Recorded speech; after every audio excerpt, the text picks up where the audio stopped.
যখন প্লেন ক্রাশটা হয়েছে আমরা সব কিছু বাদ দিয়ে সবাই ওইখানে দৌড়ে চলে গেছে। যাওয়ার পরে আমরাই প্রথম রেস্কিউ করেছি এবং ফুটেজের মধ্যে আপনারা দেখবেন যে জানলার গ্রিল ভেঙে স্লাইডিং করে বাচ্চাদেরকে নামানো হয়েছে।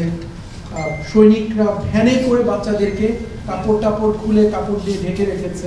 এগুলো দেখানোর জন্য নয়, আমরা অনেক কিছু করি, আমরা চাই না এটা camera, we don't do it to show up.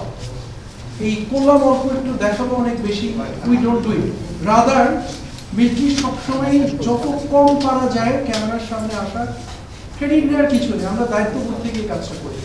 First respondent হিসেবে আমরাই গেছি, সৈনিকরা কাজ করেছে, উদ্ধার করা হয়েছে। আমার মাহবুব কোথায়? আমি যখন শুনেছি সব কাজ ফেলে দিয়ে কিন্তু আমরা প্রথম কলটা আমি দিয়েছি কমান্ড্যান্ট সিএমএইচকে, সিএমএইচ রেডি করো, রোগী আসবে, বার্ন ইউনিট রেডি করো যাতে করে আমরা ট্রিট করতে পারি। সিএমএইচ এর যতগুলো অ্যাম্বুলেন্স ছিল সবগুলোকে ডাইরেক্ট করে দেওয়া হয়েছে। ওখানে যিনি কমান্ডার ছিলেন, আর্টিলারি ব্রিগেড কমান্ডার, 680 ব্রিগেড যে রফিক, তার সাথে আমার কন্টিনিউসলি আমি দেখলাম যে কমান্ডার হাঁপাচ্ছে। রফিক কি হয়েছে? স্যার ইয়েতে যাচ্ছে মাইলস্টোন, একটা brigadier, he just running to save this kids. আমি শুনতে পাচ্ছি হাঁপাচ্ছে আর দৌড়াচ্ছে। স্যার প্লেন ক্র্যাশ করেছে, ওই প্রথম আমাকে রিং করেছে।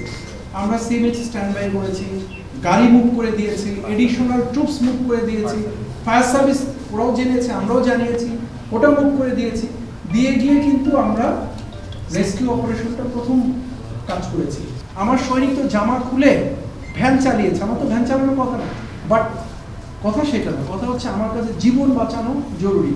আমি ব্রিগেডিয়ার নাকি সৈনিক নাকি বাচ্চাটা কার, এটা মুখ্য উদ্দেশ্য নয়, বাচ্চাটাকে বাঁচাতে হবে সেটা জরুরি।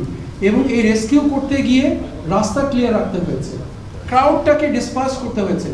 কাজ করছে একজন, 100 জন এসে ঘিরে ধরে অবস্ট্রাক্ট করছে, তো ওইখানে কে টিচার, কে গার্ডিয়ান আর কে ওটাই দেখার সময় আছে। উই হ্যাভ টু ক্লিয়ার ইট।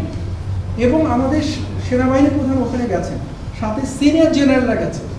শুধু একটা গাড়িকে, সেনাবাহিনীর গাড়ির সাথে 2টা গাড়ি, এটাকে আমরা অ্যালাউ করেছি সাইড দিয়ে, বাকি কোনো সিনিয়র অফিসারের গাড়ি আমরা ঢুকতে দিই।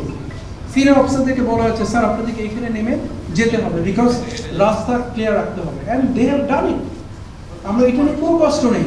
হেডে CGS, chief of general, the second senior of army, he also walk down to that spot. তো আমরা কাউকে ওই যে গার্ডিয়ানকে পিটিয়েছি, টিচারকে, this is not true, this is not true.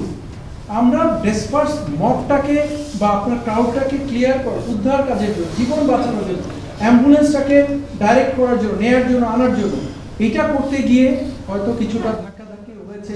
এটা তো কোনো মানে ডেলিবারেটলি করা হয়েছে, উদ্দেশ্য প্রণোদিত ছিল না, অনিচ্ছাকৃত ছিল। তো এটাকে আপনারা এত বড় একটা, এবং আমার ওটা করতে যে আমার 29টা সৈনিক আহত হয়েছে, সিএমএইচ এর ট্রিটমেন্ট নিয়ে, তার মধ্যে 3 জন এখনো সিএমএইচ আছে। তো আপনি এটুকু দেখলেন না, কার গায়ে একটু হাত পড়লো, আরে আমার গায়ে হাত পড়লো আমি কিছু মনে করতাম না, যে এটা তো আমাকে উদ্দেশ্য করে হাত দেওয়া হবে, আমার বাচ্চাটাকে বাঁচানোর জন্য দিতে হবে। তো আমরা ওই দিকে দেখি। আমার টিচার সর্বজন শ্রদ্ধেয় একজন ব্যক্তি, ওনাকে কি কারণ, মানে আমার উদ্দেশ্যটা কি, ওনাকে কেন আমি মানে ধাক্কা দিতে মারতে যাবো ইচ্ছা করে? It is not true. আর নাম্বার 2, লাশ গুম করেছে, হাড্ডি 2টার সময় নাকি অ্যাম্বুলেন্স গিয়ে ইয়ে করেছে, নাকি হাত নাকি বাতিতে করে নিয়ে গেছে। এটা একটা কথা হলো, এটা কোথায় থেকে আসলো কিছুই বুঝলাম না।